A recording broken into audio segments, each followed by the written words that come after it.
Chapter 12, Wings over Silver Lake. The weather grew colder and the sky was full of wings and great birds flying. From east to west, from north to south, and as far up into the blue sky as eyes could see, were birds and birds and birds sailing on beating wings. At evening, down they came endlessly from the sky, sliding down long slopes of air to rest on the water of Silver Lake. There were great gray geese. There were smaller snow-white brant that looked like snow at the water's edge. There were ducks of many kinds, the large mallards with a shimmering of purple and green on their wings, the redheads, the bluebills, the canvasbacks, and teals and many others whose names Pa did not know. There were herons and pelicans and cranes. There were little mud hens and the small hell divers that peppered the water thickly with their little black bodies. When a shot cracked, hell divers upended and vanished quicker than winking. They went far down in the water and stayed there a long time. At sunset, the whole large lake was covered with birds of all kinds speaking in every kind of bird's voice to each other before they went to sleep for a night of rest on their long journey from north to south. The winter was driving them. The winter was coming behind them from the north. They knew it and started early so that they could rest on the way. All night they rested, comfortable on the water that held them so softly, and when dawn came, up they rose again to swim onward in the high air with their rested, strong wings. One day, Pa came from hunting, bringing a great snow-white bird. "I'm sorry, Caroline," he said soberly. "I would not have done it if I'd known. I've shot a swan. It was too beautiful to kill, but I had no idea it was a swan. I never saw one flying before."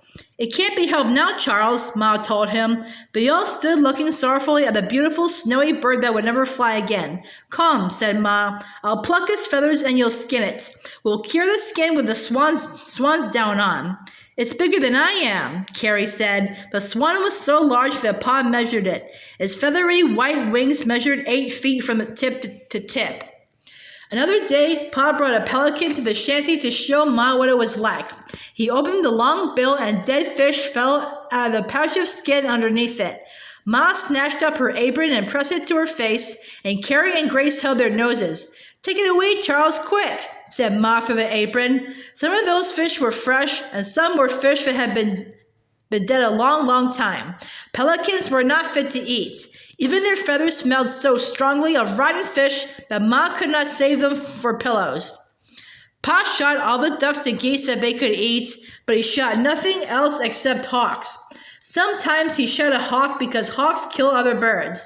Every day, Laura and Ma plucked feathers from the scalded skins of the ducks and geese that Pa shot for dinner. We'll soon have enough for another feather bed," said Ma. "Then you and Mary can sleep in feathers this winter." All those golden autumn days, the sky was full of wings. Wings beating low over the blue water of Silver Lake, wings beating high in the blue air far above it. Wings of geese, of brant, of ducks and pelicans and cranes and heron and swans and gulls, bearing them all away to green fields in the south. The wings and the golden weather and the tang of frost in the morning made Laura want to go somewhere. She did not know where. She wanted only to go. "Let's go west," she said one night after supper. "Pa, can't we go west when Uncle Henry does?" Uncle Henry and Louisa and Charlie had earned money enough to go west. They were going back to the big woods to sell their farm, and in the spring, with Aunt Polly, they were all driving west to Montana. "Why can't we?" Laura said. "There's all the money you've earned, Pa, $300, and we've got the team and wagon. Oh, Pa, let's go on west."